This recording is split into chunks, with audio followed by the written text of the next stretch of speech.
So yes, I am now the new chair of Energy and Utilities Communications Committee. I represent the school district, represent the hometown where I grew up and where I got to first meet Miss Senora Serenda.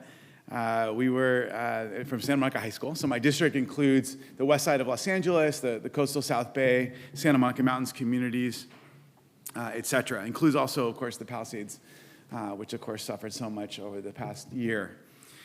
So I'm really, this is an area of work that I've been interested in for some time, and I'm just excited about leading the community during this really exciting time for energy policy in the state, and that's part of why I wanted to come and speak with all of you here today, and thank you for all the work you do helping provide affordable energy to Californians to help drive our economy. We're, of course, confronting all sorts of challenging, difficult, exciting questions about the transition toward 100% renewable energy and affordability for households and businesses, reliability, resiliency, all the issues that I know you've all been discussing today. I think it's our strong feeling that California has this very special opportunity, especially in a moment like this, to show the nation and the world that climate policy done right can save money, strengthen the industrial economy, and still set the gold standard for protecting our environment and workers. I think there is a risk sometimes that we fixate on projecting perfectionism when in fact at this moment what we really need is partnership and stability. We can't make the transition that we need to make without those of you here today who work in oil, gas, and utilities. And it's my hope that this isn't going to be an adversarial transition, but one of innovative solutions and practical progress that really does bring us all along together. So what is that? Now, of course, it's easy to say, right? But what do we have to do? I think among many things, it involves moving faster on building infrastructure. We've already, there's been a lot of work, previous chairs on regulatory hurdles and allowing for more consolidated review at the California Energy Commission for new solar and wind and battery projects. I think there's a sense from folks in the energy community that we need that sense of urgency to continue and to expand new transmission and demand-side resources and electric transportation, carbon management, et cetera. I think the hope, of course, is that speed doesn't come at the expense of the environment, and if we do it right, we can show that our native habitats and ecosystems and endangered and threatened species and tribal resources don't have to be sacrificed to make progress. That's much of the spirit that we brought to Proposition 4, the big bond that I was proud to have authored, $10 billion climate bond that we passed back in November of 2024. And thank you for all of you who helped to be part of that effort. We now have, in addition to all the other resources we've been putting into energy, there's an additional nearly $1 billion under Prop 4 to build clean energy that won't be funded by drivers or utility ratepayers. These have been, I think, at least traditionally, the easy and obvious sectors to fund the transition. But we understand that we need to broaden the circle as we build a more affordable transition to clean energy. So, so these are the kind of broader questions that we're grappling with as we think about the transition. How to do so in a way that involves cooperation while also keeping our eyes on the prize. And then a lot of really tough questions that are going to continue to be out there. How do we make sure that taxpayers and communities aren't stuck with the burdens of pollution and remediation as legacy facilities become obsolete, while at the same time supercharging innovative business models in oil and gas and utilities that will keep investment flowing and stability and pricing for everyday Californians who just want their shower to be hot and their AC bills to be manageable, their commute to be convenient and affordable, their kids to be able to play outside without getting asthma. Simple stuff, but the solutions aren't always that easy.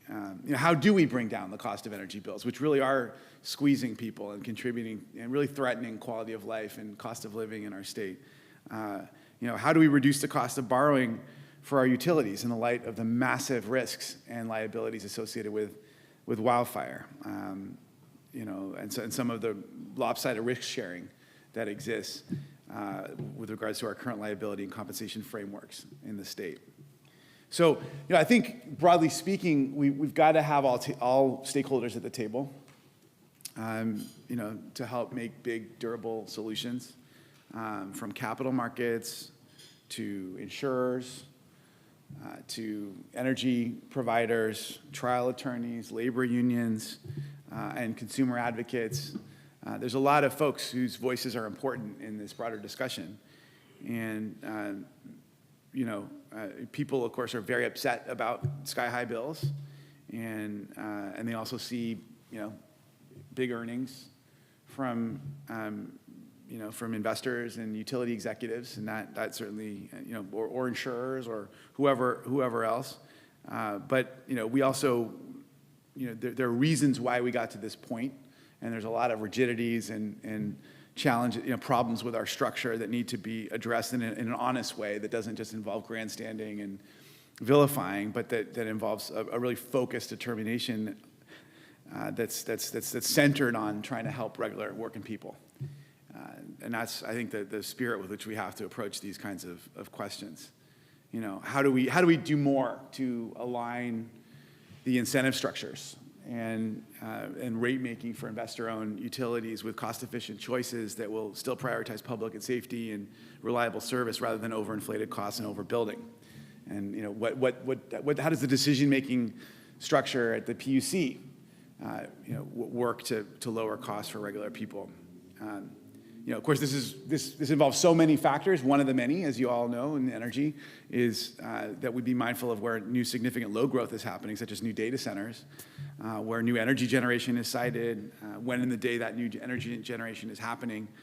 And this is all about ensuring that we're maximizing our existing transmission infrastructure and avoiding curtailments. It also, of course, includes efforts spent by utilities to mitigate wildfire impacts, the cost of which, of course, have skyrocketed over recent years. I think that some data I was just reviewing showed that wildfire-related costs from the three largest IOUs have now averaged $5 billion per year over the last 5 years. So that's a huge problem. And then, of course, it's become a major problem. It's sparked a huge fight with the insurance industry as the utilities try to shuffle more of their liability onto them. Of course, the public sector is now being asked to invest. We're asked to bail out the wildfire fund, the FAIR plan. Regular folks are being asked to pay higher rates, both on the insurance side and also on the utility, on the energy side. And there's also massive new money having been spent by the public. I mean, from the bond to now $1 billion of the Greenhouse Gas Reduction Fund is now going directly to CAL FIRE. $4 billion. It's become the new Department of Defense of the for the state budget, right? Because of how much money we're having to spend fighting fires. So, and what's the role of our energy partners in reducing that risk? The utilities are being put in a very difficult position. They're being told to go service folks that live in very high-risk areas and run lines through those high-risk areas. And then, of course, they're held liable when something goes wrong, even if it's not, their fault. I mean, well, except at least there's no negligence, let me say. And yet, is that an impossible position they've been put in? And of course, the cost of these fires continue to shoot up as neighborhoods have become more vulnerable, and as our home values continue to go up, that also increases the cost of the destruction because the cost of recompense continues to rise. So these are really massive challenges. I will say, I think, unfortunately, while a lot of the risk mitigation work is so important for preventing devastating fires like the ones we saw in LA last January, this has been an area, quite frankly, where the incentives have not always been leading to the most cost-efficient choices by the utilities. So, just last year, one of the many provisions in SB 254 by Senator Becker was asked for an analysis where we require wildfire mitigation spending to be assessed by the CPUC in terms of cost efficiency. And I think that was an important step. So, in the end of the day, this is going to be difficult. Sometimes these balances are going to be uncomfortable to strike. But it is part of showing the rest of the country, especially in a moment like this, that we can advance our broader cleaner energy goals in a way that that can work not just for us, but also for our region. And of course, there's some real opportunities there with the passage of the Pathways Initiative now. We just passed SB 540, which creates this more integrated Western energy market. And while there remains some unfortunate skepticism and political posturing among some of our potential partners elsewhere, I think the hope is that if we can depoliticize the conversation and just focus on delivering good outcomes for our respective constituents, a more rational, more investable, cleaner, more reliable grid is within reach. And I think that's the hope. And that's what I think we all have to spend a lot of time working on. It's also going to involve a lot of communications with partners and friends elsewhere in the West. So, I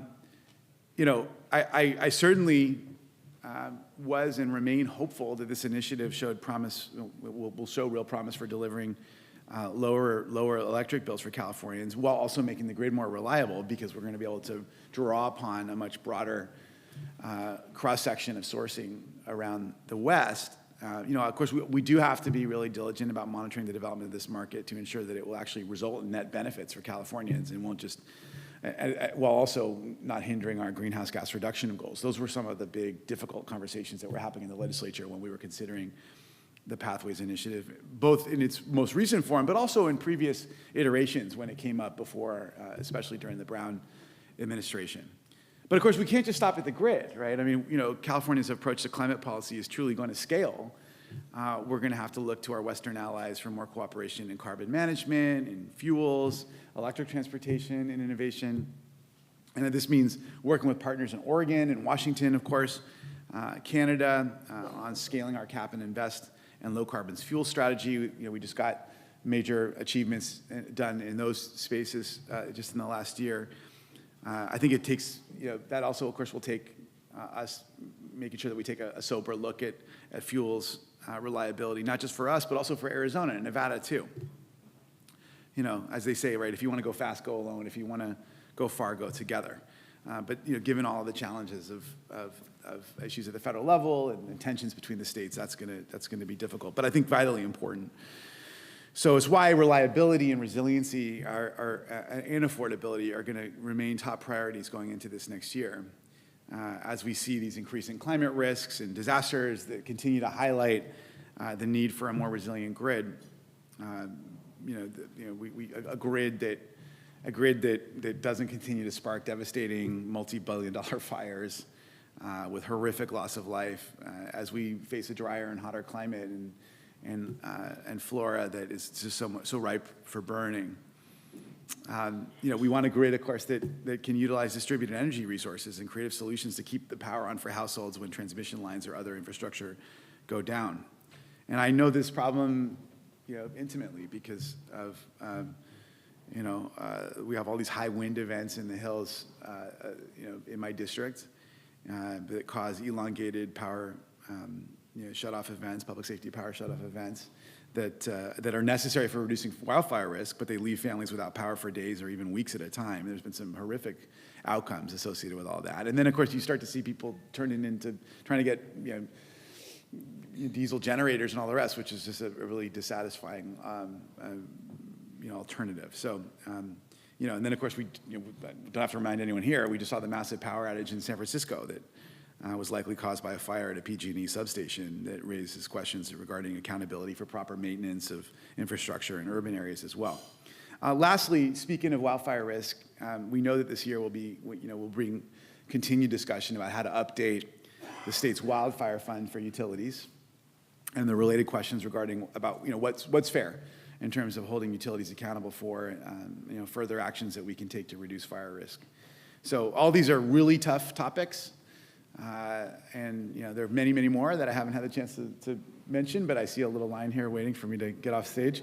But I know that that with the really sharp people that we have in this room today and in the broader energy policy conversation, we can move forward to finding real solutions that meet the needs of current and future generations. And so I really look forward to all the work ahead. I want to thank you for inviting me today. Muchísimas gracias.